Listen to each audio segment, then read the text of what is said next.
Good evening, ladies and gentlemen, and welcome to the Macon-Bibb County Commission meeting. Tonight is September the 7th, and the time is now 6 o'clock. I'd like to welcome everyone here tonight in person and both as well as at home. We'll begin the meeting with calling our meeting to order, followed by our prayer and then the Pledge of Allegiance. At this time, I'd like to call Pastor Henry Ficklin to come forward to lead us in prayer, and then we'll do the Pledge of Allegiance.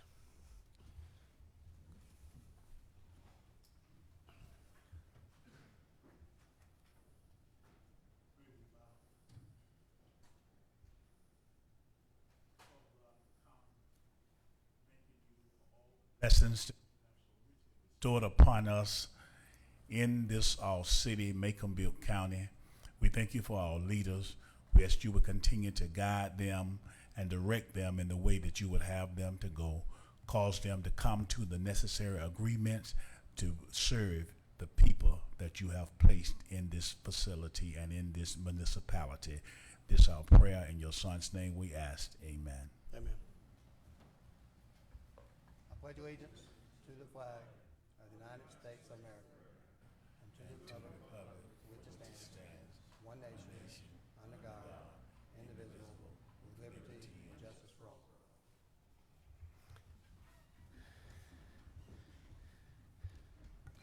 I'd like to call on Attorney Michael McNeil for an announcement.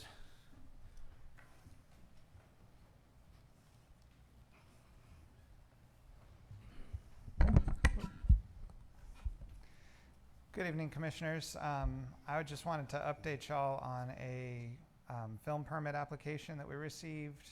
We got it actually on Friday, and so we're still in the process of finalizing, but we've received an application for a television show called Monarch that's coming that is going to film. They're asking to film in front of the Grand Opera House to close the street there for the 14th and the 15th, which is next Tuesday and Wednesday. And so I just wanted to advise y'all that this is something that we have in the works since the closure is proposed to start before the next time we'll get together. So that's all, Mr. Mayor. Thank you, Attorney McNeil.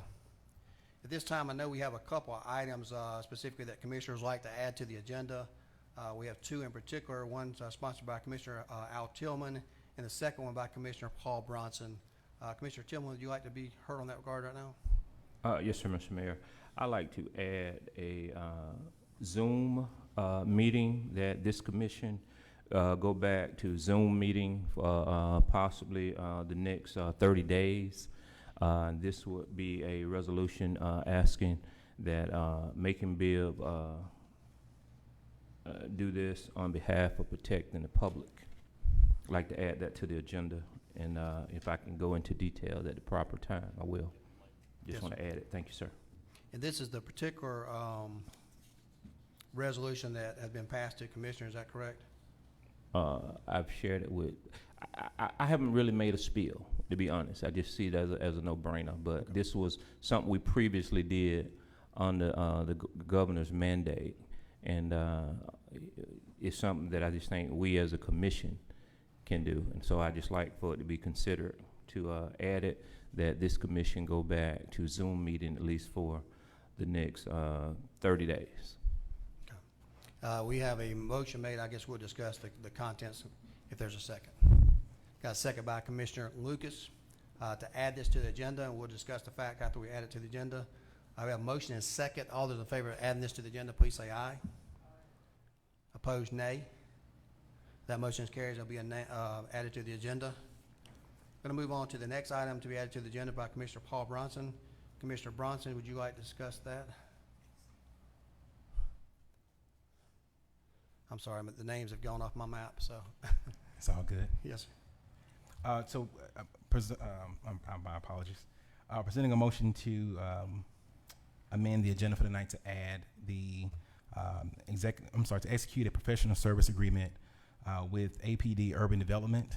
We spoke about it one time before in regards to a company coming down to start the concept design for the small MLK Small and Minority Business District that runs down MLK Boulevard into Houston Avenue. I think it'll be a great opportunity here. And the reason behind that, sir, and I do apologize once again for coming into this thing late, is because, as you know, many of the commissioners will be out come the next week. and then we have a deadline by October. So we're trying to get this into play so we can get the company on the grounds moving. Okay. We got a motion to add this to the agenda by Commissioner Bronson. Do we have a second? Second by Commissioner Clark. All those in favor of the motion, please say aye. Aye. Opposed, nay. That motion carries and will be added to the agenda at the appropriate time. Okay, we're going to go ahead and move on with a presentation that we have tonight. I'm sorry, let's go ahead and do the approval amendment. We have approval of the minutes from August the 3rd, 2021 for our regular commission meeting. As my motion, can I get a second? Second by Commissioner Wynn. Any discussion? Hearing no discussion, all those in favor of the motion, please say aye. Opposed, nay. And that motion carries. Now we'll move on to the presentation of proclamation. And we'll go ahead and ask Commissioner Lane Lucas to move forward on that.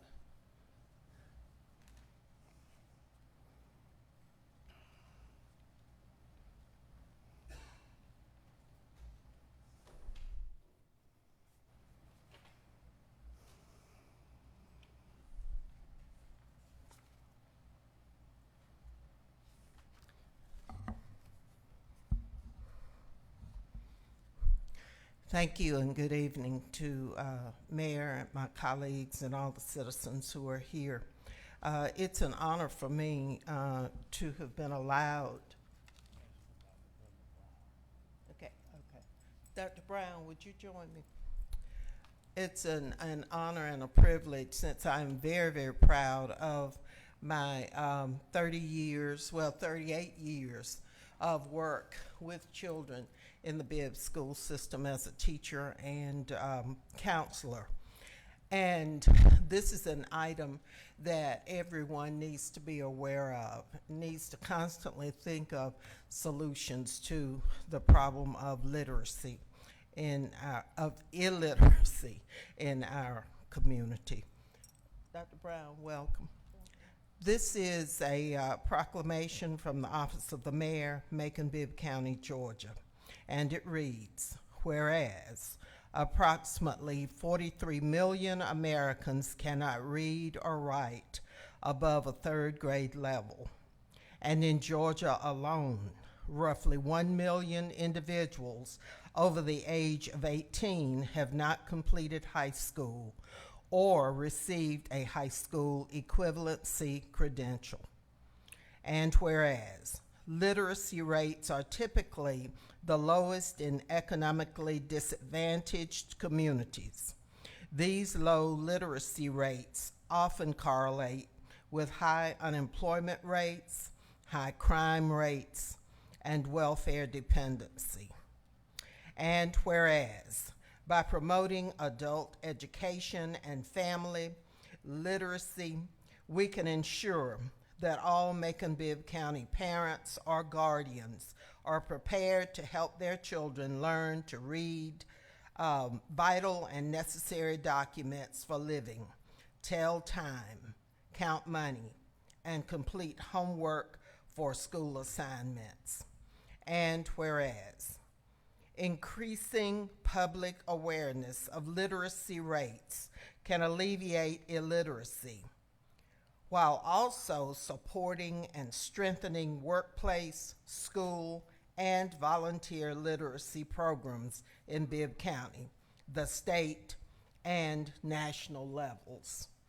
And whereas in 1990, the Technical College System of Georgia, TCSG, and the Georgia Council on Adult Literacy created the Certified Literacy Community Program as a means for a community to establish a nonprofit collaborative to promote support and enhance local community literacy efforts.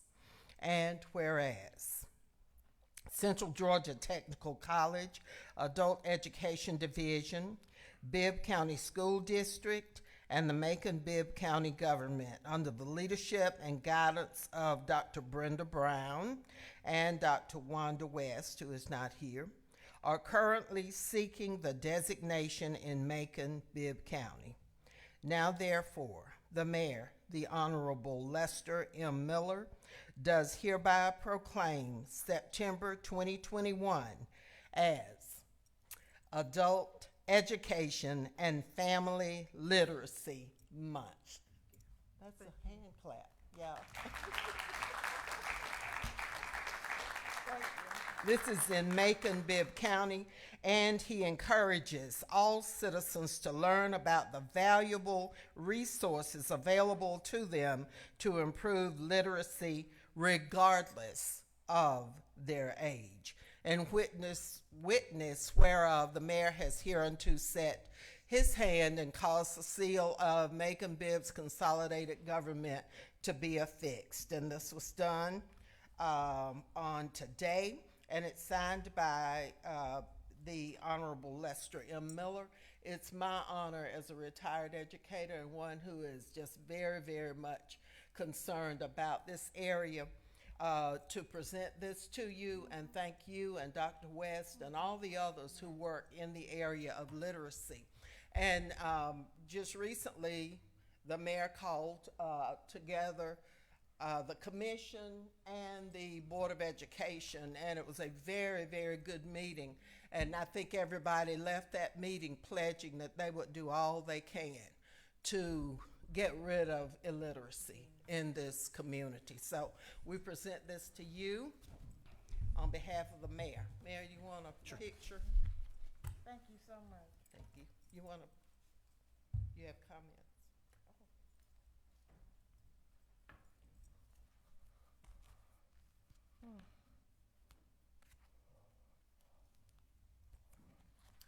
Good evening.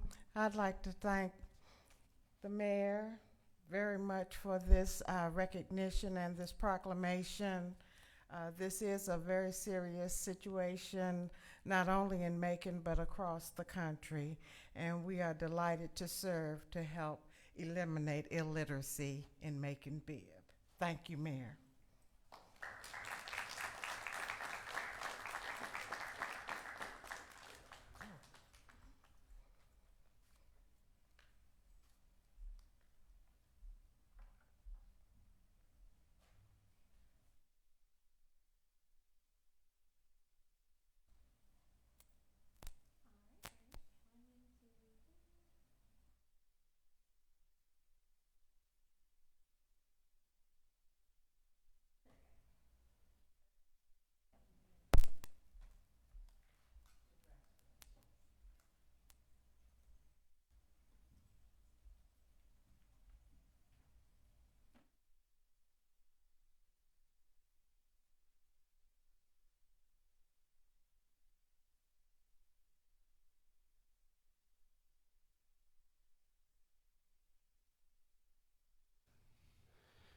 Thank you, Commissioner Lucas, for that presentation, and I do appreciate the fact that the Bibb County School System came together with the mayor and commission just recently, and one of those emphasis that we were placed on literacy and regarding the MVP program. So certainly look forward to what that may bring in the near future. We do have several public comments on agenda items. We have 3 public comments on agenda items and 1 on non-agenda item. We're going to begin with the public comments on agenda items. We welcome 3 of you here tonight to speak. All 3 of these are on the pawn shop moratorium. I'll call you up one by one if you don't mind coming to the podium, and we'll give you 5 minutes to speak to the mayor and commission. Just ask that you keep all your comments directed at the chair. This is not a point to ask questions or to get into any kind of conversation in that regard. So in no particular order, we're going to go ahead and call up Mr. Ron Richardson, followed by Tony Wood, and then Howard Reed. Mr. Richardson, thank you for being here today, and we'll give you 5 minutes, and I'll let you know when you get down to 1 minute, okay? All right. Yes, sir, thank you. Commissioners and Mayor, I'm here today to ask you to vote no to the proposed moratorium. I own and operate Shirlington Jewelry and Pawn. I've been a pawnbroker in Macon for the last 28 years. Ask yourself, why is this moratorium so urgent? Where is the public outcry? There's a problem with pawnbrokers. Why hasn't someone from the mayor's office spoken to me or someone in the industry? Where are the facts, data, or studies to support this resolution? It's been 6 months. What do you know about pawn shops that you did not see on TV? I would like to clear up some of the ridiculous assertions in this resolution. There is no oversaturation of pawn shops in Macon, Georgia. There are not 9 active licensed traditional pawn shops in Macon as of this date. 20 years ago, there were 14 or more. When I say traditional pawn shops, I'm not including title pawns. Has anyone talked to Sheriff Davis about the unlawful problems concerning pawn shops? I spoke to Major Tony Williams of the Sheriff's Department about this issue. Major Williams once led the pawn division in the Macon Police Department, and he works closely with Detective Gay, who is now over the division, but is out with COVID. Major Williams told me that there were no crime-related issues to report concerning pawn shops. No reported violence has occurred at pawn shops, and no crimes related to firearm sales from pawn shops. How have pawn shops increased poverty? We provide cash loans to people in need. They cannot go to a bank, loan company, friend, or relative for whatever reason, so they come to us. How does a pawn shop cause blight or decrease property values? Blight, really? Has anyone talked to Wade McCord, the tax commissioner, about this? When Houston Avenue Pawn closed its doors, did the property values on Houston Avenue go up? The resolution states that Macon-Bibb has no meaningful way to license and regulate pawn shops. I have 3 licenses that I have to purchase from Macon-Bibb every year. One is a general business license, the other 2, pawnbroker's license, and a gold buying license. The sheriff has to approve my licenses every year. You might ask me, why would I be against this resolution if I already have a license? I believe it's wrong. I believe it's unconstitutional. A pawnbroker's license is a privileged license and is not transferable. If a pawnbroker chose to sell their store during the moratorium under this resolution, they would be unable to because the purchaser could not get a new license. The mayor has stated that we would be grandfathered in, but I have seen no provision for it. If I were to pass away, would my wife be able to sell my store? Imagine having a business in your family for years and then be unable to sell it. Has the county attorney looked at this? I am a pawnbroker, but I am not an evil person. I feel like I've been personally attacked. I have lived all of my life in Macon with the exception of the 4 years that I spent at Georgia Tech. I have served on committees at my church, Boy Scouts, my civic club, professional organizations, as well as the Georgia Lottery's first retailer advisory board when the lottery started in 1993. All 3 of my children went to school in Macon and have worked at my pawn shop at one time or another. My oldest child is now an orthopedic surgeon. My daughter is a nurse practitioner, and the baby just graduated from ACE last year. My store has sponsored Little League teams and many other charities.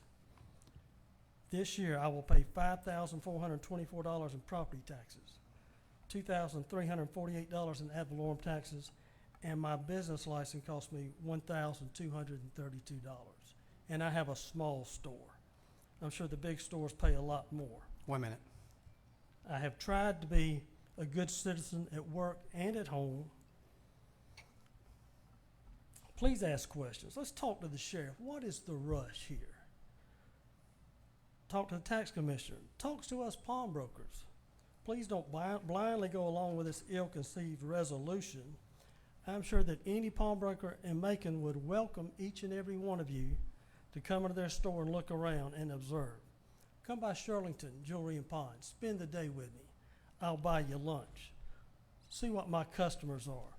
Pawn shops and their owners are not like they are portrayed on TV or in the movies.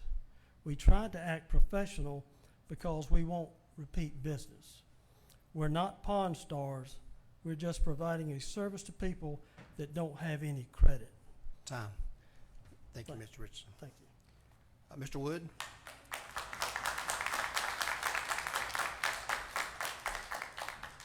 Thank you for being here tonight with the same parameters that we have for Mr. Richardson. We'll allow you 5 minutes to talk, and your time begins now. Good evening, Commissioners. I do have several questions tonight that I want you to ponder that are at the top of my list. What facts do you have to support the claims that this moratorium cites as grounds for this moratorium? In particular, how do we contribute to crime or to violence to blight, and to low property values. There is no such evidence to support those claims. Furthermore, why was this moratorium issued in the first place? And here's the big question I'd love an answer to. Has there been an abundance of applicants for a new pawnbroker's license in the last year? What's another 9 months of this moratorium going to prove? To date, at my store, and I have my up-to-date report with me tonight, out of 7,734 items that my store has taken in pawn, we have had 3 confiscations. That is 1/25 of 1%. 2 weeks ago, I was here on a Tuesday morning, and I listened to the discussion on the moratorium. I wasn't permitted to speak at that meeting, but at the end of that discussion, I heard someone say, every city around us has a limit on the number of pawn shops allowed, so it's only fitting that Macon follow suit. I decided I'd go back to my store and research that statement. I called 17 cities, including Byron, Centerville, Warner Robins, Fort Valley, Forsyth, and Gray. None of the 17 cities that I called said they have a limit on pawn shops. To my knowledge, there are only 9 traditional pawn shops in Macon. Again, we are not a title pawn. Those are 2 completely different businesses. In comparison, Valdosta has 15 shops, Dalton has 17 shops, Savannah has 18, Athens has 10, Gainesville has 13, and Macon has 9. On average, Macon has far less pawn shops per capita than any of the cities that I just mentioned. I don't know how it could be said that the industry that I've worked in for more than half of my life contributes to poverty or violence. The testimonies that we hear day in and day out from the customers we serve, over 32,000 currently in our database, are always of gratitude. Where else could a person go to get cash for baby formula, diapers, or groceries, or the power bill? Where could the general contractor go to borrow payroll for his employees? Or the teacher that gets paid monthly and runs short 3 weeks in? Pawn shops serve a multitude of consumers from every zip code in this city. If there were no pawn shops in the neighborhoods that we are in, where would our customers go for the items that they may not be able to afford otherwise? Pawn shops offer layaway at lengths of 3, 6, 9, and even 12 months. You can't get that at Best Buy. What goes on inside of a pawn shop, you might ask? Well, I'm sure that if you were to ask all of us that are here tonight, you'd get a vast array of answers as to what goes on inside of our stores. At my store, we give away ice cream every summer. Every day of every summer, from school out to school in. 15,000 cups a year. We give away 600 banana nut breads to 2 weeks before Christmas. Santa Claus comes to my store and gives out toys and takes pictures with kids and families. We've even paid the way for several of our employees through college. Pawn shops are fun, we aren't bad business, and our customers love us. Once upon a time in Middle Georgia, there were several banks all over Macon. But as time has gone, banks have moved. There is no longer a First National Bank on Houston Avenue, 1 minute. or a State Bank on Pionona, or Bank of America, or a Colonial Bank for that matter. So what happened? 3 independent check cashers have come to fill the void left by banks, because banks will not open an account for low-income people. Loan companies won't loan to them because they have little to no means to pay it back. Thus, pawn shops fill the void for the small, short-term loan. In closing, in 1991, the Governor's Office on Consumer Affairs and members of the Georgia Pawnbrokers Association got together. 5 representatives from the pawnbrokers met with the attorneys of the Office on Consumer Affairs, and after long deliberation, 30 or so days, carefully going line by line, they constructed the Georgia state law on pawnbrokers. Macon's representative for the pawnbrokers came from my store, Joseph Kendrick. Georgia House Representative and former Macon Judge Billy Randall presented the legislation and got it passed. After 25 years in this business, after many training and educational seminars on pawn, and having achieved the Certified Pawn Professional recognition by the National Pawnbrokers Association, I can tell you solidly tonight, I have yet to run into any loopholes, and I can't think of any way that we can improve on that law. It's just as relevant today as it was in 1991. Thank you, Mr. Wood.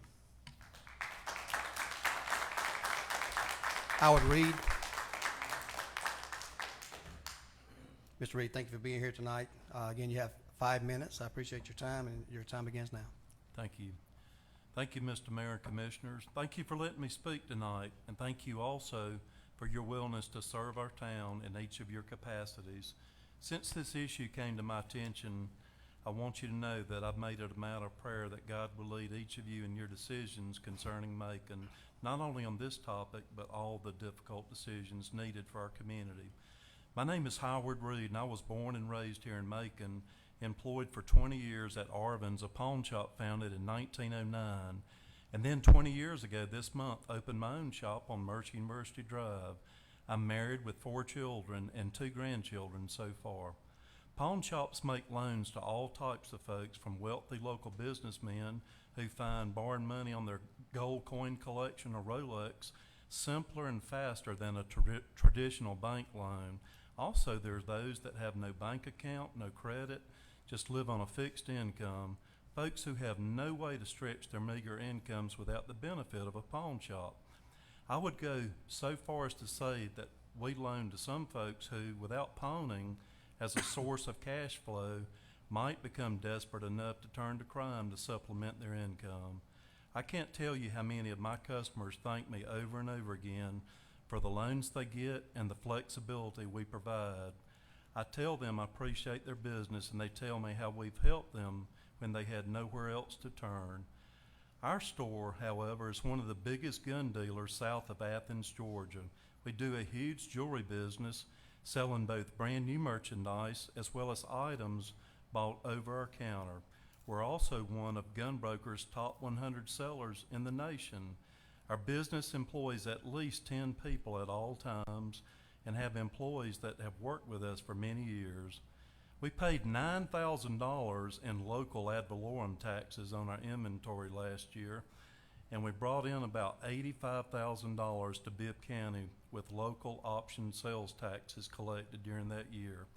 We work closely with law enforcement, do everything in our power to help them bring criminals to justice.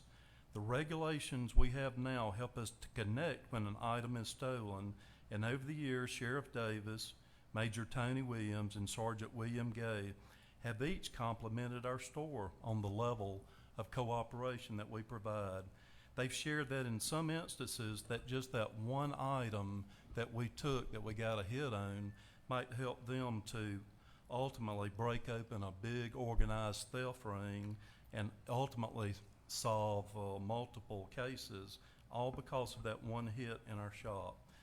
In the community where our store is, we've supported the small church across the street from us, providing dumpster space in the past, and even purchased them a custom wooden marquee sign for their churchyard. In addition, we purchased a rundown house that was quite an eyesore and possibly dangerous, and cleared the lot to increase our parking. That was a definite improvement for our neighborhood. In all the 40 years that I've been serving my customer base in my hometown, I've never seen our industry under scrutiny like this. Subjectively, pawn shops are judged to be sleazy outlets for stolen goods. Hollywood has been a big part of this stereotype. However, there are no statistics that stand behind pawn shops lowering property value or crime increasing in an area where a pawn shop opens or pawn shop availability encouraging theft. You may not like pawn shops. I may not like nail salons. None of that means that they're actually bad. After 40 years, I theorize that when many mainstream people see much of the unfortunates who come and go in our pawn shop, they're uncomfortable, much like they would be if there was a homeless shelter or a police department near where they did their grocery shopping or entered their favorite boutique or eatery. They don't want to see that part of our world. They really don't like thinking about how others are forced to live. When this issue was first publicized, a young female TV journalist in her 20s came by and interviewed me. Afterwards, she looked all over our store and on her way out thanked me for talking with her and told me this was her first time ever in a pawn shop, but that she was very impressed with our store. Perhaps some of you have never been in a pawn shop or never a good pawn shop. I would invite you to come to Howard, bring your spouse or your children. Kids love our store because of all the cool stuff. In God's Word, Paul teaches us in Romans chapter 12, verses 16 to 18. He says, live in harmony with one another. Do not be proud, but be willing to associate with people of low position. Be careful to do what is right in the eyes of everyone. If it's possible, as far as it depends on you, live at peace with everyone. My hope is the Commission will not pass this proposal, but will move on to more crucial matters for our community. However, should it pass, I would ask that a task force be formed for the purpose of reviewing regulation of pawn shops, and that this task force contain law enforcement officials, governing officials, and pawn shop owners. Thank you for your time. Thank you, Mr. Reedy.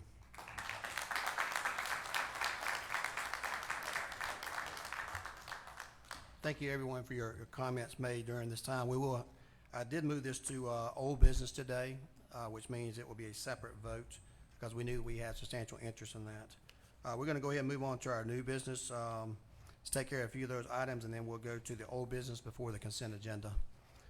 This time, we'll call on the new business 8A, which is a resolution authorizing the mayor to accept an FAA Airport Improvement Program, AIP grant, in the amount of $1,267,578 with no local match funds for the purpose of designing the runway 523 extension. That's my motion. Can I get a second? Second by Commissioner Tillman. We have a motion and a second. Any discussion? Hearing no discussion, all those in favor of the motion, please say aye. Opposed, nay. Thank you. That motion carries unanimously. We're going to move on to item 8B, which is a resolution authorizing the mayor to accept a FAA Airport Improvement Grant, AIP grant, in the amount of up to $56,117 with no local match for the purpose of relocating the runway 5 MALSR. I get a motion to approve. Motion approved by Commissioner Wynn, second. By whom? Tillman. Got a motion by Wynn, second by Tillman. Any questions or discussion in that matter? Commissioner Wynn? All I want to say is I like any kind of money being spent when there's no match involved Me too. in both of these. Thank you for that, and I appreciate your motion and second. We do have a motion and second and no further discussion. All those in favor of the motion, please say aye. Opposed, nay. That motion carries. Thank you. Item C is an ordinance to authorize a supplemental appropriation from the general fund balance to the Facilities Management Department, Repairs and Maintenance Vehicle, outside contract line item in the amount of $12,100 in order to fund and repair a wrecked vehicle. My understanding, just by information, is that we had a vehicle that was wrecked, is presently waiting on proceeds to come, but they must repair that vehicle, and it may be a while before we get those proceeds in. So we're asking for that to be transferred in now so we can repair the vehicle until that money comes in from the insurance company. So that is my motion. Can I get a second? Second by Commissioner Wilder. We have a motion and a second. Any other discussion? Commissioner Tillman? I thought if we're self-insured, so just if somebody knows what kind of insurance that we have outside of ours, I thought we were all self-insured. That's the at-fault party is the insurance company we'll be using. Okay. So we're waiting on them to actually give us the funds for that. There's been a delay in that. They're at fault, but we need to get that vehicle fixed in the meantime. So it's just a temporary assessment, and then we'll get that money into our general fund. Mm-hmm. Thank you for that question.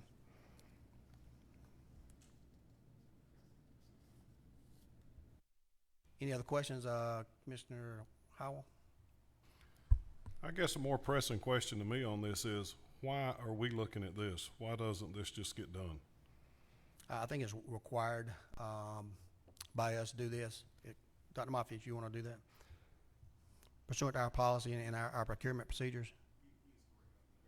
Is by our procurement procedures, the insurance check will be transferred, the funds will be collected back into the general fund, and so we will take the current funds from now out of fund balance to pay facilities, and they put in their repair budget. It's just a procedural process. I think it's probably procedural. I think we're looking at that to solve that through procurement that we'll bring to you in the near future. There's also, you always have to look at the fact that some of this was bought with SPLOST money, and the way that that goes back into general fund, we also make sure we have to follow those guidelines. So I expect, hopefully in the next 30 days, that we'll have some procurement changes to you, and it will help remedy the situation. I just hate to think we're slowing down doing business because of over something this small. Right. Commissioner Lucas? I had a call this morning, and this particular item reminded me of it. There was a man who called, and he said that a trash truck had come to pick up his trash and had torn up his fence. And he said that he had been denied by us for repairs because he was told that he could not prove that that truck tore up the fence. I know this is different than this particular item, but it's all involved with liability. Now, this is being taken care of.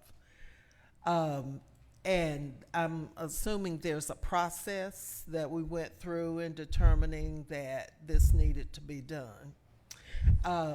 I would like for us at some point in time to look at how we go about determining whether citizens' claims, how they're handled.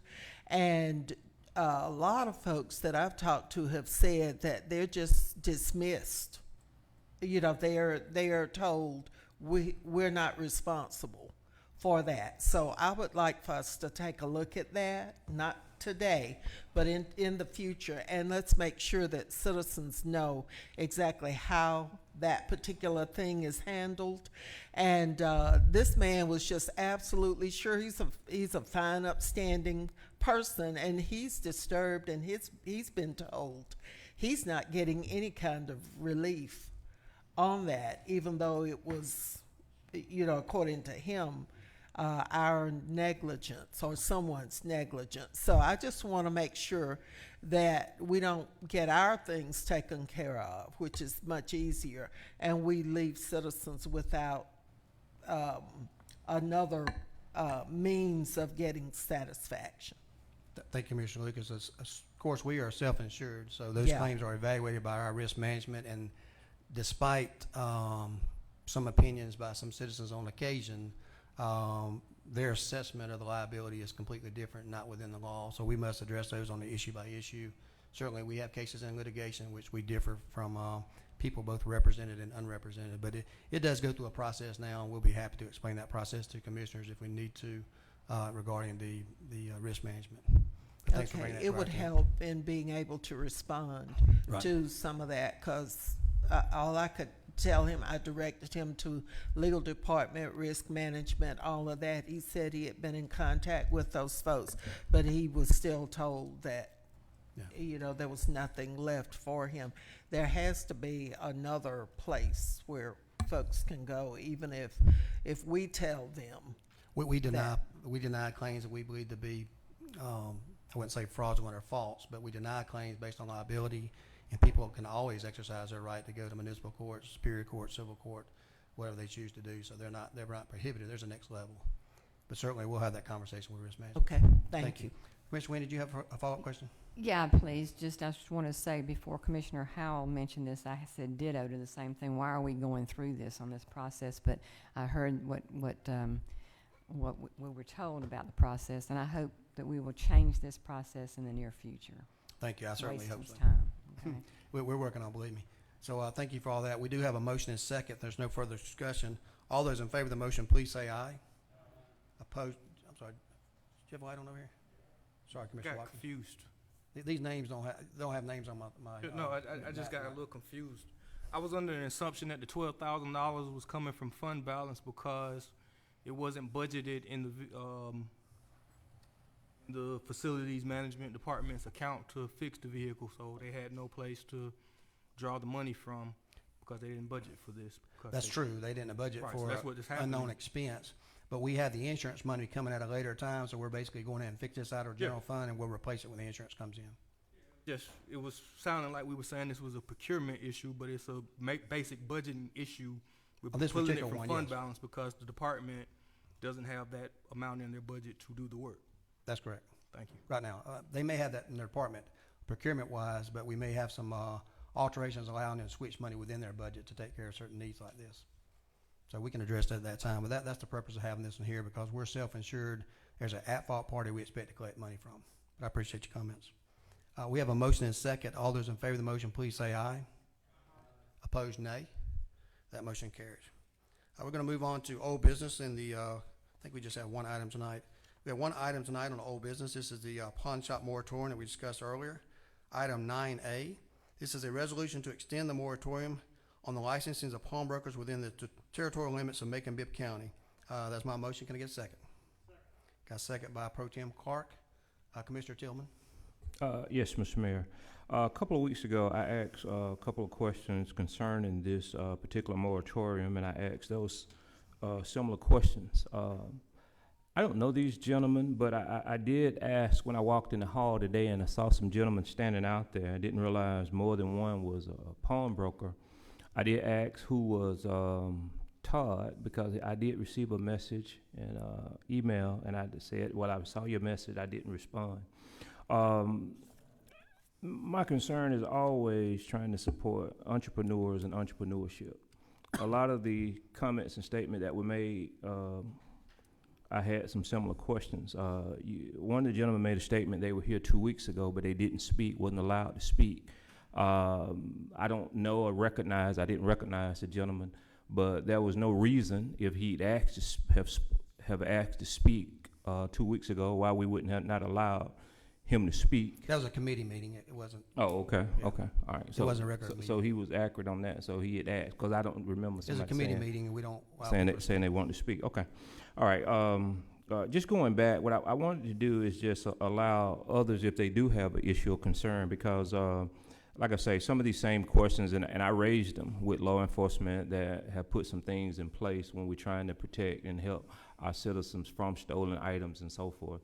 But I want to be clear and make clear that nobody is saying that we're doing anything to hurt or harm current pawn shop brokers. I want to be clear that the moratorium is for future pawn shop brokers who's trying to do something.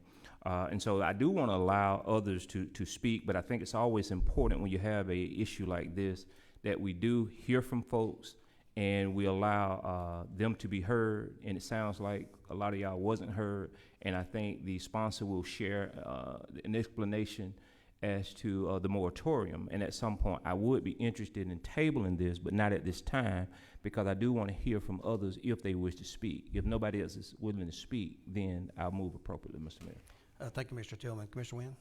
So thank you, Mr. Mayor. I listened to 3 excellent presentations arguing their point, and I heard a lot of things that I agree with in their presentations. I commend them for coming here to speak out and actually suggested that that be done, because that's the only way you get your word heard. And I think that they serve a purpose. I don't see anything bad about the 9 we have in this community. I have been in a pawn shop. Matter of fact, I have a nice diamond and gold bracelet on from a pawn shop. Unfortunately, not locally, okay. But I think you find good things in there, and they do serve a purpose. And I agree, they're not causing poverty, they're not causing blight, they're not causing the things that are mentioned in here. I just listened to what they had to say, and I tend to agree with what they have to say, so I'm not in favor of this moratorium.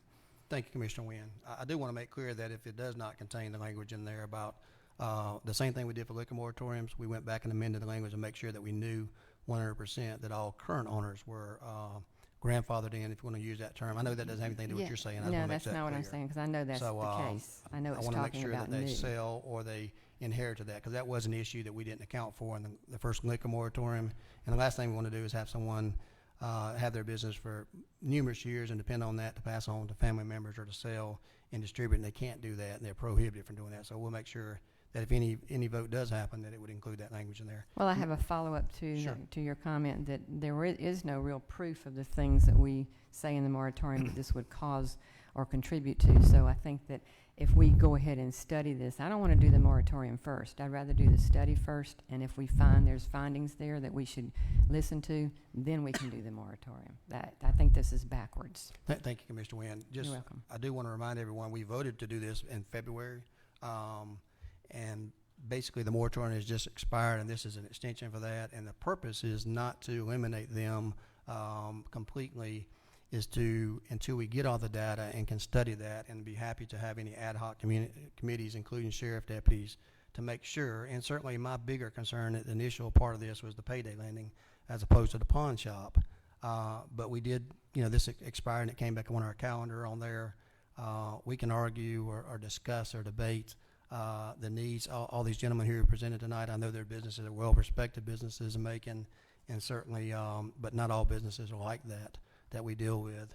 And I know that I don't particularly have any pawn shops in my neighborhood, and you probably don't have any in your neighborhood, but there are some in other neighborhoods that have some issues, and then I'm saying they're generated by this particular business. But it came up on our radar again for that because we were hoping to have enough data to evaluate that, and we think that by having this additional time, we can make a decision on there. So I've taken up too much time.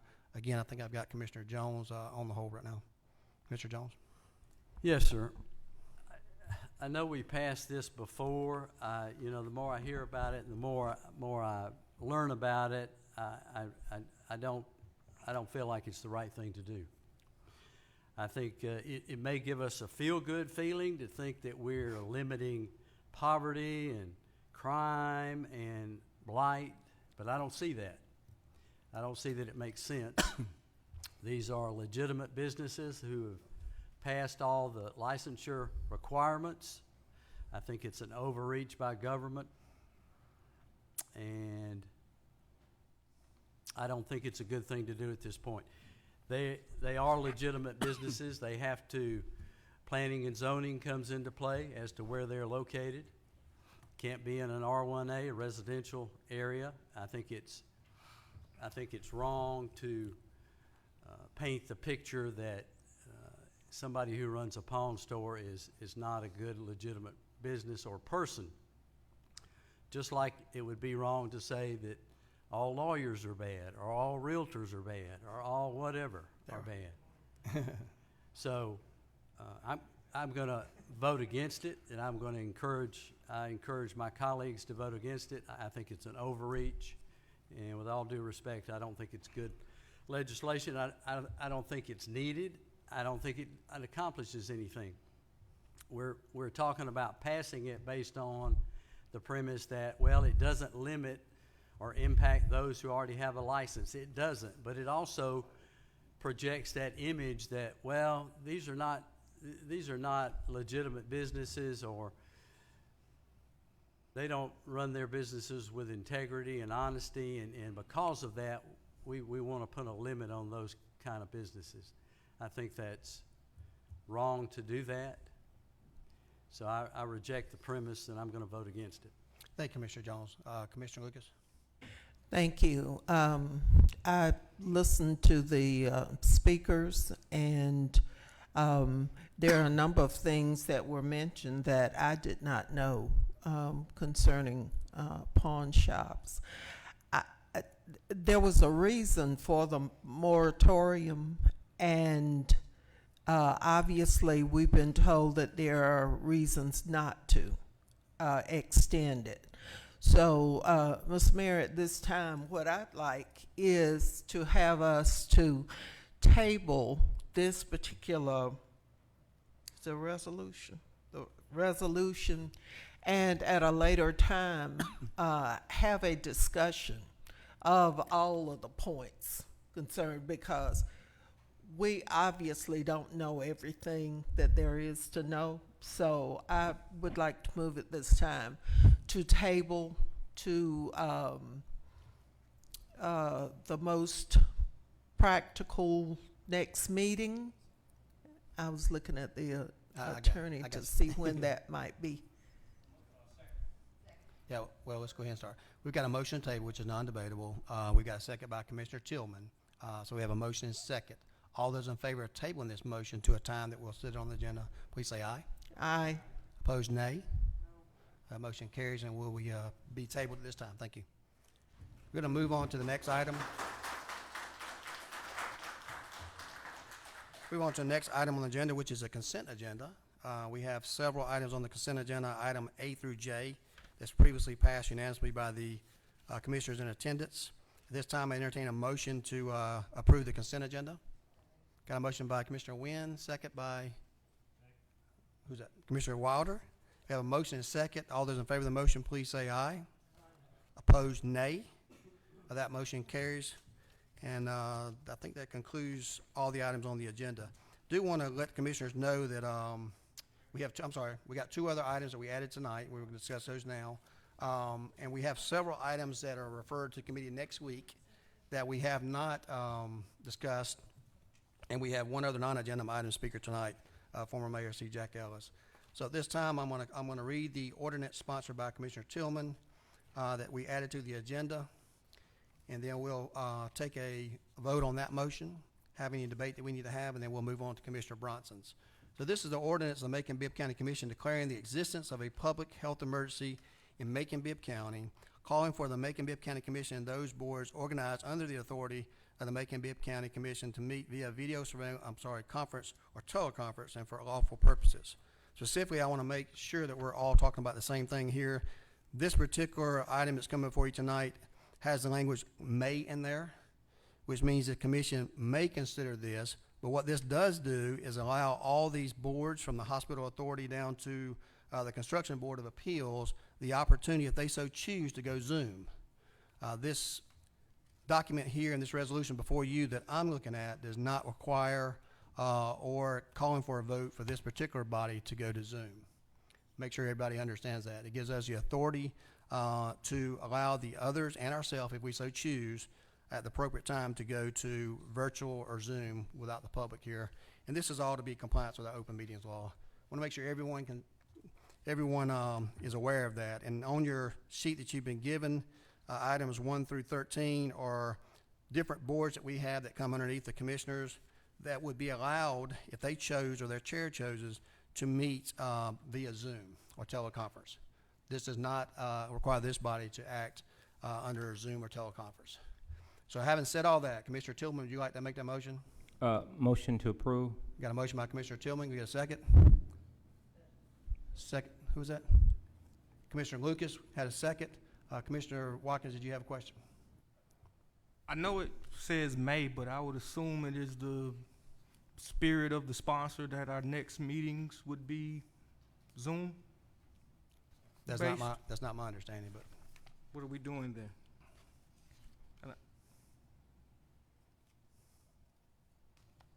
I'll yield to the sponsor. Yes, sir. My idea would be to start this Zoom meeting on or after September the 16th to allow other departments and agencies that may already have meetings scheduled and put in place to go ahead and prepare for this. And so I'm looking to start this, although the language doesn't specify September 16th. Reason being that this is primarily to protect this commission, the staff, and the public. And I've written down some notes from a dangerous pandemic. We already know that the Georgia Department of Public Safety, the CDC, and others see this as a serious issue. The governor's economic state emergency does allow this, just as the school board has the authority to require masks and now return to virtual learning. These are things that's happening. Macon has measures in place to protect the public safety and the preservation of public service. There's a critical shortage of beds that we all know in local hospital. There's a critical shortage of nursing staff across the state of Georgia and even locally. So I would just say this commission has the unfettered legal right to declare a local emergency and that the court shall and probably will uphold this. This resolution should and will be upheld if somebody challenges it. I don't see anybody challenging it. And so I just ask respectfully that we consider this at least going into Zoom meetings for the next 30 days or therefore at our wish starting on or after September the 16th. And that's part of the resolution. Thank you, Mr. Mayor. thank you, Mr. Tillman. Let me make sure I clear up any inconsistencies. What I have promulgated in my presentation just a moment ago was that this commission would not be taking a vote for Zoom. This resolution that we said says may, and it's up to the chair. So sounds like you may be making an amendment on your own motion that we started with earlier. It would be, if this resolution passes as written now, we will not be going Zoom, but any agency under us that decided for themselves they wanted to go Zoom, they would go Zoom. So that's what this says right here. the motion as written does have the word may in it, and the resolution is clear as to what it states. And I would hope us as a commission body would adhere to the public safety and the health of this community. And so you're absolutely right, Mr. Mayor. I have no issue with that language being in the resolution. Okay, I just want to make it clear that if it says that this body will go Zoom may, and the chair decides, then we will not be having Zoom meetings. So I have Pro Tem Cart, we'll come back to you. Pro Tem Cart? I just wanted to say that I appreciate the language of may. I appreciate that boards that were created under our authority have the option and think that this board should have the same. I especially appreciate the language in the light of the governor's recent order, I guess, just sort of declaration that we can't mandate whatever we want to mandate or govern to take care of our own neighbors how we see fit.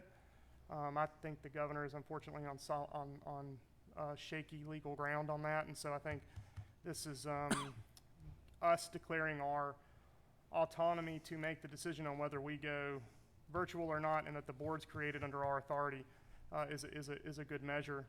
That said, I hope we're very careful with letting departments that work for the county and boards created by this commission. I hope we're careful about awarding ourselves a safety that they might not be awarded. Thank you. Mr. Tillman? And just finally, you've got the Macon Water Authority has already gone to Zoom, and the word may is in the language, meaning that other boards may also take this up measure and go into Zoom. So if there are other thoughts and opinions on this, and the whole thing is just how do we protect ourselves? And for those that have suffered from COVID, have had family members, I think this board has taken necessary steps to incentivize others, and I think what this would do is just let people know now the seriousness that this board, like others, are just saying that we further want people to get vaccinated and to be safe. We're not trying to shut down businesses, not trying to shut down anybody, and we're not authorizing this resolution or the mayor or anybody to say we need to shut down anything. It's just how do we take precautions on or after September 16th. Thank you, Mr. Mayor. Mr. Jones? Commissioner Jones? I guess I'm still confused as to what it says. It's it sounds like that it says that we may go on Zoom, but and that's subject to your lead as the executive officer of the commission. So I guess I don't see the reason for having it if it's not subject to a vote. And I'm not in favor of going on Zoom, but if everybody wanted to, then of course I would do that. We've been on Zoom before with Mayor Rickert, and I'm not sure how if that was his order or I don't recall, but it's really subject to your order as the chair, correct? The way it's written right now, and the way that I talked to Commissioner Tillman about beforehand, that this says may, and it means that at any time this commission may use Zoom if the time arises, so we don't have to worry about the open meetings violation. But it allows those bodies that we mentioned earlier that are authorities underneath the commission to go ahead and make that decision for themselves. Most of them don't deal with the general public. Most of the time they don't have people at their meetings. They're small organizations. For example, the Rosa Parks Board can decide for themselves whether or not they choose to meet with Zoom or not. This body here, according to this resolution that we're reading now, would not be meeting by Zoom unless the chair decided that it would be meeting by Zoom. So that word may in there is very clear, that we would not be meeting by Zoom unless and until we decided to do so. These other boards not already have the right to meet by Zoom? It sounds like they do. Not. They do not. They do not? They do not. They need this Okay. emergency order so they can choose for themselves. We just put the language So that in there. it accomplishes that then? That's correct. Okay, I'm with you. Commissioner Lucas. Thank you. I think enough of us, there are a number of us who have had COVID. It is not, I mean, I think, what, 1, 2, 3, 4, about half of us sitting up here have had it. It's no fun. My husband was hospitalized for a week, then came out. Blood sugar spiked from the steroids, went back in. It's not a fun time. It is absolutely not. And I frankly don't want it again. I've been vaccinated. I'm gonna get the booster just as soon as my doctor says, you can go get it. I think our numbers, Commissioner Clark and I represent you on the Board of Health. We get reports, and I don't know whether everybody else gets copied on those reports, but our numbers are going up. And with the new variants, our numbers are really, and we're having children. Recently had, I think, the death of a child from COVID. And in other communities, large communities, there are just terrible results going on. I don't think we need to take chances. And so anything in this community that we can do to limit the spread, I think we ought to do it. And I also think we need to go back and re-energize that program that we talked about months ago when we were, really into the first throes of the pandemic, where we had a robust campaign of ads, and some of us did spots for radio, TV, paper advertising to encourage people to go back to being scared and to take care of themselves and other people. What really, really scares me is the number of children. And as you know, the school system has gone back virtual. Now, there's a reason for that. They went school by school, and there were 2 that were closed, then some grade levels, and now they're totally virtual. So I think any precaution that we can take, we need to do it, but we also need to couple that with that really intense campaign that we had at one time to encourage people to get vaccinated and to wear their mask. And I'm going to put mine back on because I've had it off too long. But I think we need to do that. And so I support Commissioner Tillman's legislation. Thank you, Commissioner. Commissioner Wilder? I definitely feel that we do need to make it available for these other boards to make the choice to do it. I personally feel like we're protecting ourselves pretty good here with our separations, but I would be willing to go. I think we do need to move forward with making it available to them to be able to do it without getting before us, first. But as far as the commission, me personally, I think we can do a better job here. But I will be glad to go along with the crowd. But I'd rather us not get too deep into this and start insinuating we need to make things too strict for the businesses and get real mandatey out there. I really don't care to get into that. As far as I've personally been to the funerals of 2 younger men than me in the past week. They were good friends of mine. I know it's serious. I take it very serious. I'm a cancer survivor myself. I took the vaccination. I have family members that tend to argue with me about it, but that's their choice. I chose to get it, and I do promote it. But we just need to make this more about people's choice and not getting into mandates. Thank you, Mr. Wilder. Mr. Watkins? Thank you, sir. So I know at the beginning of the pandemic, we took time out of every meeting to hear from our EMA director to inform us to what's going on, specifically to Bibb County with the pandemic. I would ask that we start taking time out doing that again. From all indications from our health department, the numbers are as high now in terms of those infected or getting affected daily as they've ever been. We are the government. Folks are going to take our lead on how serious to take this. If we show people that this is something that we can not notice and passively work with, that's what the rest of our community will do. If we hunker down and, as we did before, take the lead on the way people wear masks and the way people go to work and the way people put up plexiglass, the rest of our community seemed to follow suit. The most important thing for us is to get out of this pandemic with as many people getting the vaccination and getting healthy and not dying and getting sick as possible. I think a Zoom meeting on our part is a small part of that. I'm for it. Us going to Zoom mainly out of concern for a lot of you. A lot of you are a lot older than me. I'm vaccinated. I take supplements every day. I work out 3 to 5 times a week for 30 minutes. Like, there's a lot I'm doing to try to stay healthy, but I am out a good bit. I wear this mask for y'all. Make sure that none of y'all are sick while y'all don't wear them.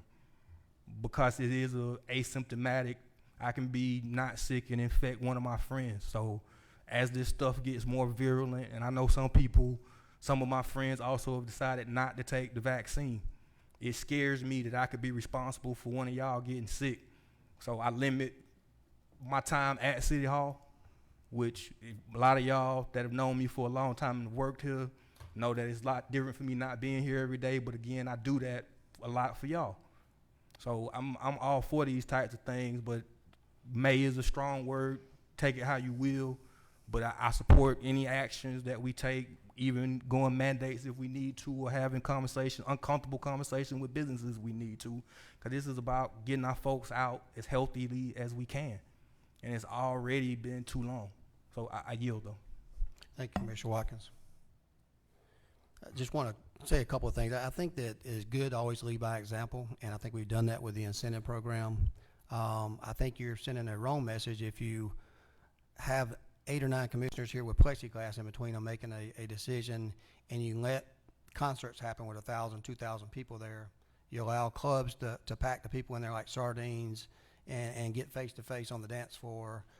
So you're really talking out of the boat. I'm not saying you particular, but we're talking out of both sides of the mouth if you're going to do this, but yet continue to let people do all those other things that we're turning a blind eye to when you're talking about the spread, of the virus.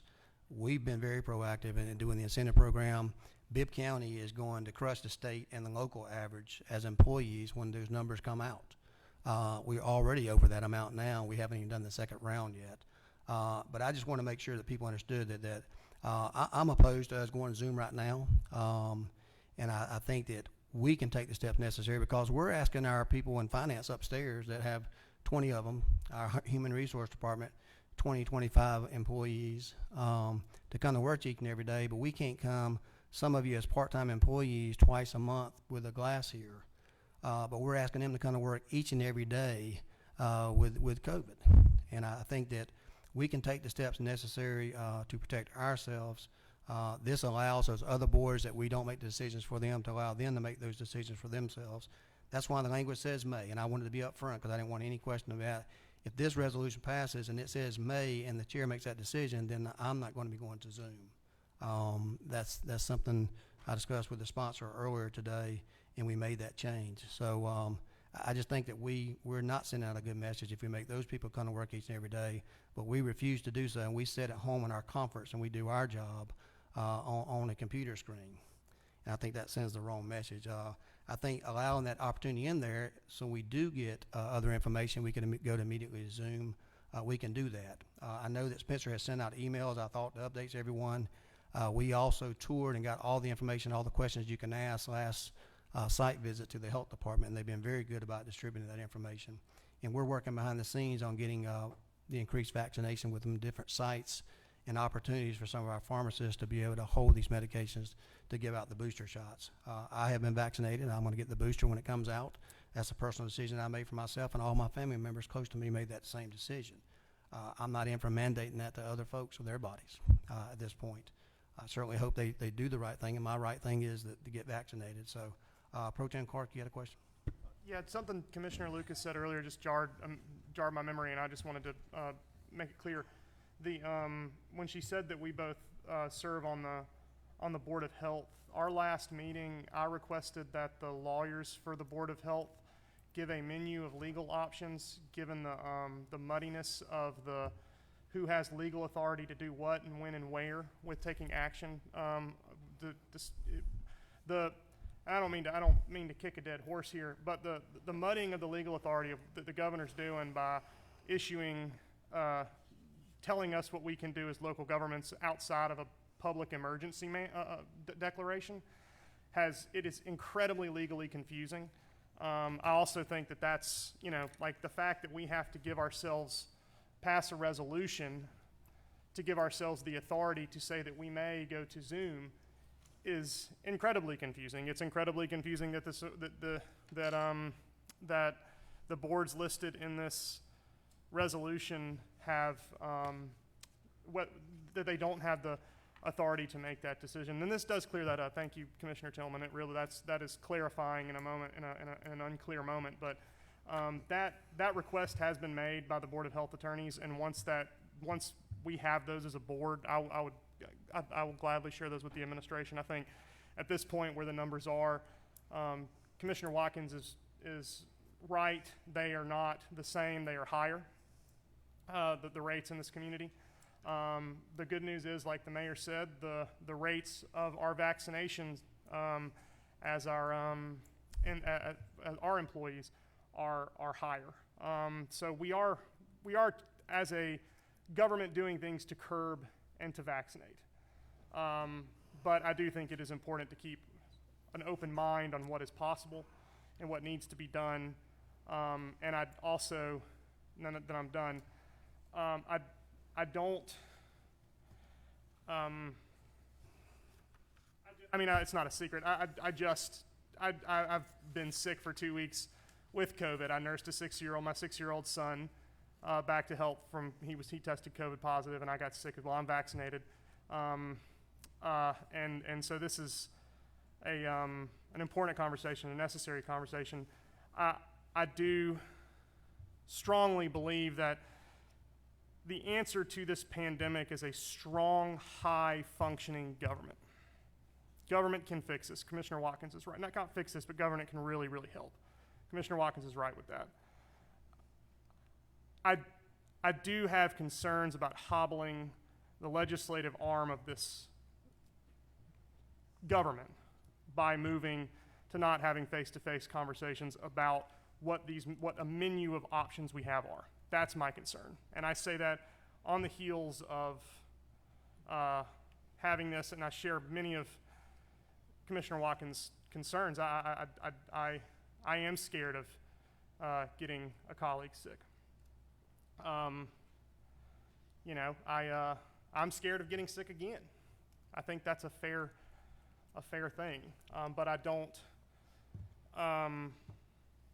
I do worry about not having this body not being at its tip-top functioning capability at a time when our community needs us the most. So I'm really appreciative at the flexible language that you have in here, and I'm glad it gives this body and our chair the ability to turn on a dime if necessary. But I'm done. Thank you, Pro Tem Clark. Commissioner Watkins, you still have a question? I do actually. So, and I guess it's a follow-up about the rest of our employees. Last time when we were going through the regular COVID, we went virtual. We bought millions of dollars worth of iPads and laptops to get people that could go home to go home and work from home. The largest employers in our community, Geico and others, did and continue to do the same thing. Again, COVID's back on the increase. We're talking about it, I guess, for the first time here as a body about us going home.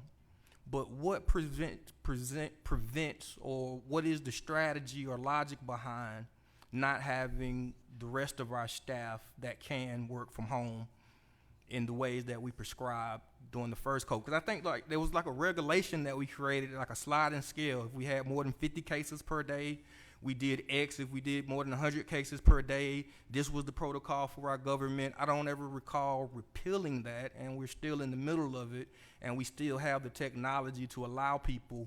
And case in point, if I'm understanding correctly, the courts, what is even finance doing here? The courts are closed.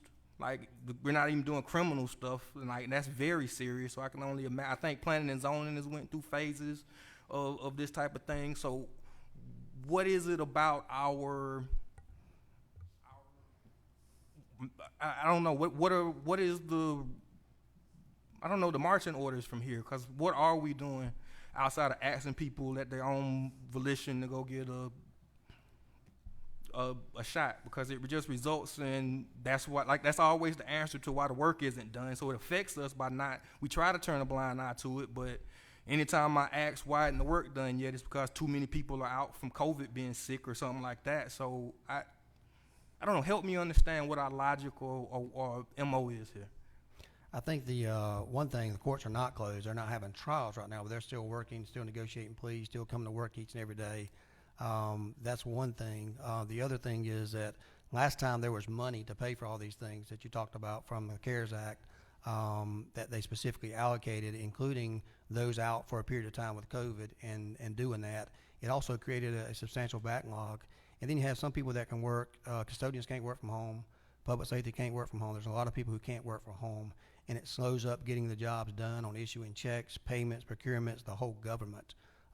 Certainly, if the governor and call it a state of emergency, we act under different remises there. But some of it's financially, some of it is just making sure that we continue to do the job that we're supposed to be doing as a government. And we believe that we have a large number that will be coming back vaccinated that work for our employees that are working, and that's a positive sign. And some of that's on incentive. Some of them they did the right thing to start with, and we're waiting to get those second numbers in. We're already over 50-something% now, just on the first round, and the second round hadn't got here yet. And we are aware of numerous people who have went and got their vaccinations on the second time around. So I think that's it. I'm not sure if Dr. Moffitt wants to speak anything else on that as far as how we're monitoring employees. But that was purely under the state emergency order then. That was purely funds that was allocated then. There's different protocols now of when a person's vaccinated or unvaccinated on how many days you get off, and you have to use your own sick time now because there wasn't money that replaced that. It comes direct out of your general fund now as opposed to before. So if I'm saying something incorrect, please. If I may. Yes, sir. So I guess I don't understand, I can watch court TV and I see communities smaller than us doing court via Zoom and getting their trial work done. And it didn't seem like a big leap for them. I know it's technology and training, but again, they seem to be smaller communities than us. And we have tens of millions of dollars in the bank as it relates to American recovery funds, and we didn't expend all of the original CARES Act funds. So funding doesn't quite suit me as an answer. It just seems to be a matter of we would like not to address COVID in any way that makes people too uncomfortable. And bless you if you have a strong enough system to withstand it. Well, I disagree, but I'm not going to go back and forth on that. Any other questions for us? Commissioner Tillman, did you have something? Yes, Mr. Mayor. All I'm asking is that we not meet by Zoom, and to protect the health, and let's lead by example. The whole world now is on Zoom. This is not a debate or discussion anymore about whether to get vaccinated, whether to wear mask or not wear mask. I think we're past that. We should not be upset, mad with each other because this pandemic came from God knows where. And we're now having a discussion and debate. What I do not want to do is target or bring up the fact that we're not going to bother clubs, grocery stores, or restaurants. This is about us as in our leadership and our so-called team and teamwork. That's what it's about. And this is a temporary measure. We're not on the order by the federal government. We're not on the order by the state governor. This is something that we can do. And I want to be clear. I agreed to the word may, not under the assumption that it would give you, Mr. Mayor, sole rights to say you do or do not want to meet on Zoom. That's not what I agreed to. The language was friendly, and I still today don't have an issue with it. But it's not solely and should not be solely up to you. We are a commission. We all are commissioners. And whether we decide to do it or not, I'm going to be fine with it. I brought it, I suggested it, and that's how we do it. But let's just move on. Y'all can vote it up or down. But we don't have to be upset with each other. We didn't cause this. I don't have COVID. I've never had COVID. I don't know the feeling. I hope I don't get it. I pray I don't. My family, nobody, my wife, children have not received it. And so I sympathize, knowing and hearing the conversations of those of y'all that have had it. We all know somebody that passed on and has died from this. So I'm simply asking, Mayor, you know, please, after September 16th, on or before, let's move forward, whatever we can do. You never know what's going to be a topic for discussion or a hot issue unless we bring things forward. And this was added to the agenda by a vote. We just never know. And so that's why I think we need to have more of these type discussions, because I really want to just know and hear some of y'all other folks' opinion. I really only talk to one or two of y'all, and I can, you know, about stuff. And I hear from the mayor, I want to get on the team. I want to be a team player. I'm a commissioner. But what are we going to do together? Let's don't argue and get into it with each other about a pandemic that has caused so much havoc on all of us. So whatever y'all decide to do today, I'm going to be fine with it. Thank you, Mr. Tillman. Just for one point of clarity, I want to make sure we understand what I said earlier. The May means we're not going to have Zoom. So that's what's on the floor. I have mentioned to a couple of you that we have a very heavy agenda on the 14th. If it is a possible resolution, that's something we can do tonight to have a commission meeting followed by a regular scheduled meeting to do all the work that we have done, and then take off until October so we can reassess this situation and pick this back up. Yeah. So if that's something you'll like to consider, I can call that meeting for a commission meeting and a regularly scheduled meeting on that next Tuesday night. We can take off on the 21st and the 28th as a body, and then come back the 1st of October if we need to. If we want to do that tonight, I think all it would take is a motion to table this particular ordinance here, and then we'll go ahead and proceed with the proper notice for that special call meeting next Tuesday and our regularly scheduled committee of the whole. Commissioner Tillman? Mr. Mayor, I think if we pass this tonight, it's still a work in progress. So whatever other amendments anybody wants to make or add, I'm open to it. I just think for the next couple of weeks, and that's why I say after on September 16th, we can decide to do this. I was only looking for really a couple of weeks, although it says 30 days, because the school system only said 2 weeks. And what I was trying to do is also just lead by example, to at least send a message to the public that we're still serious about them being vaccinated without putting it in this language. So whatever we decide to do after that, I'm open, and I'm open to any amendments. Okay. Right now, the current language says May. That's what's on the table for a vote. We're going to do a roll call vote, starting with Commissioner Commissioner Wynn, and the roll call vote gives the chair the authority, as well as the other boards, to declare whether or not they want to go Zoom. So, Commissioner Wynn, how do you vote?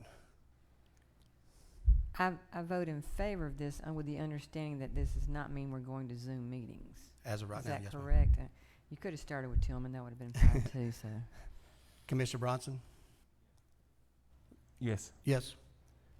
Commissioner Lucas? Yes. Commissioner Jones? Yes. Pro Tem Clark? Yes. Commissioner Wilder? Yes. Commissioner Howell? Yes. Commissioner Watkins? Yes. Commissioner Tillman? Yes. Thank you. All right. Thank you for that. Good conversation. We have the other addition tonight, which is a resolution on the Macon-Bibb County Commission authorizing the mayor to execute a professional service agreement with APD, Urban Planning and Management. That is sponsored by Commissioner Paul Bronson. Commissioner, would you like to make that motion? Motion to approve. Got a motion. Can I get a second? Second by Pro Tem Clark. Any discussion in this regard? All those in favor of the motion, please say aye. Aye. Opposed, nay. That motion carries and will be passed tonight. Thank you for that. We do have one person waiting patiently tonight. We have several items on the agenda for refer to committee of the whole next week. I will tell you in advance there will be a few items that we expect to add to this. We also plan to have a shot spotter presentation to the public next Tuesday, and many other items, including a probably at least an hour, 2 hour, what do you call it? Executive session next week. So I want to let you know that in advance, so you'll be sure to be in your place. This time we have our former mayor, C. Jack Ellis, who would like to make public comments. Thank you, Mayor, for being patient with us tonight and sitting through all this conversation. And he wants to speak about the Environmental Justice Act of 2021. And you have Thank you, 5 minutes, sir. thank you, Mr. Mayor and members of the commission. I want to first of all say how impressed I was to hear the men who spoke here, that we have that caliber of business people in our community, and I want to commend the commission and you, Mr. Mayor, for hearing them, because that's where government works at its best, when we listen to the citizens. After all, back in my civics class back at Ballard Hudson Junior High School, Mr. Booth taught me that we were governed with the consent of the governed, even though in those days my father couldn't cast a ballot, but still it was there, written therein. So I commend you for hearing them. Mr. Mayor, what I want to speak to you about here, and what they said, in addition to how they said it and how they presented themselves, what they said speaks to some real serious issues in our community when it comes to poverty, the underserved, lack of income, inequality, because they're right. We do have a large underserved community, and I would think that we would want to take those comments and take some of that money that Mr. Watkins mentioned that's in the bank, that came here on the backs of poor people, to try to alleviate some of these very same problems issues that they raise. However, that's not why I'm here. And I remember reading where Prime Minister Churchill, Sir Winston Churchill, said that if you stop and throw a rock after every barking dog, you won't reach your destination. So there are a lot of things I want to talk about here, but so I don't want to metaphorically throw a rock at too many things, because we want to try to get something accomplished. Mr. Mayor, first of all, I want to say that we are on the cusp of our 200th anniversary in our city and county. As you know, our county was formed the end of December of 1822. 2 days later, our city was formed as its county seat. So we share birthdays. So now that we are united, we have one bicentennial. I would encourage you and this commission, you to appoint I met with the people at Historic Macon about this, but I think this should come from the office of the mayor, to form a bicentennial commission, that we start putting together teams to present Macon's history, what it was and what it is, and where in our future, moving forward together, as your slogan says. So I ask for that.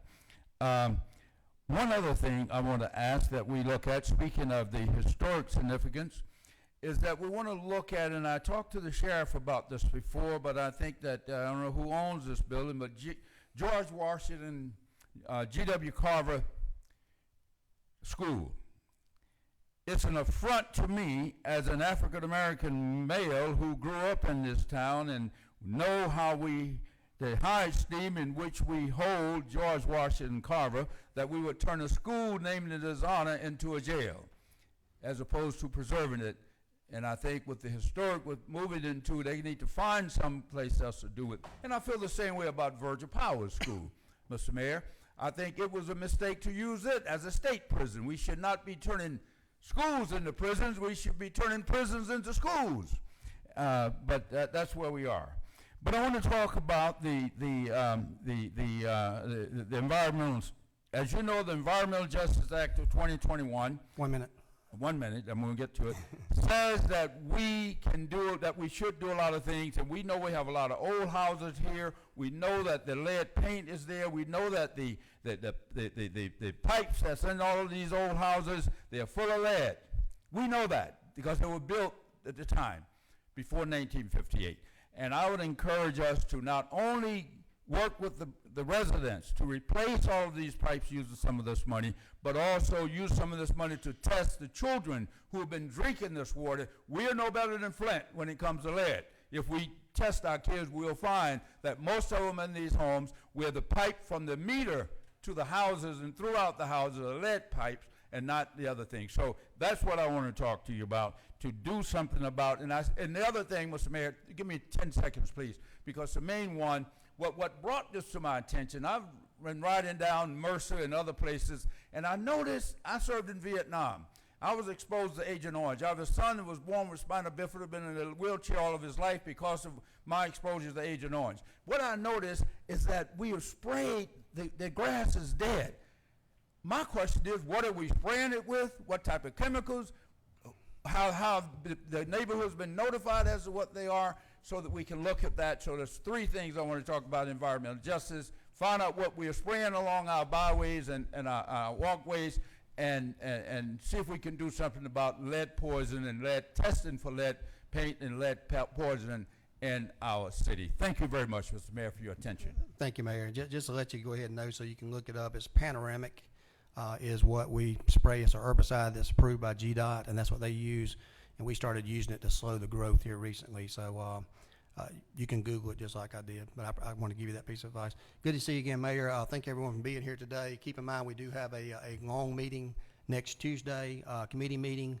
I'll take everyone's comments today in mind and likely send out something. Hopefully we have a double meeting and we'll take a few weeks off and attempt to do our part with COVID, but we do have a busy day, so I keep saying that over and over again because I anticipate a lot of work being done that day, and we have some speakers coming in, and we have some stuff in executive session. So, and I also know that we have 3 pension board members on here that will be in a conference on the following week, and the timing on that is good, and I hate to have to miss 3 commissioners here for a meeting, so that may work out just well with our little time off together. So thank everyone for being here today. It's been my longest meeting so far, and we had a consent agenda, so a couple of you will be happy about that. Appreciate, again, all of our people coming today. We like to hear from our community. I appreciate your responses you gave. I'll take those to heart myself.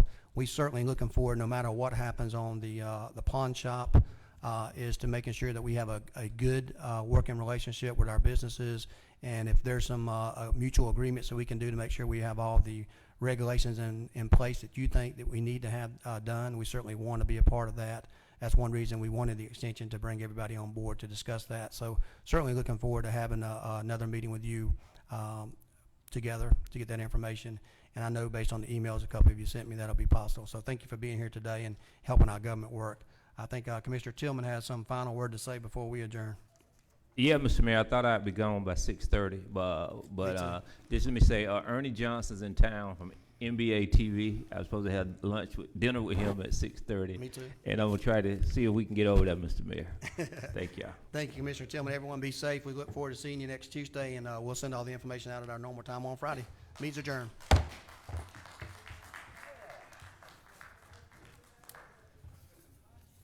drank too many Dr. Peppers today. Yeah, I know. I'd have wet my hands. Thank you for sharing that.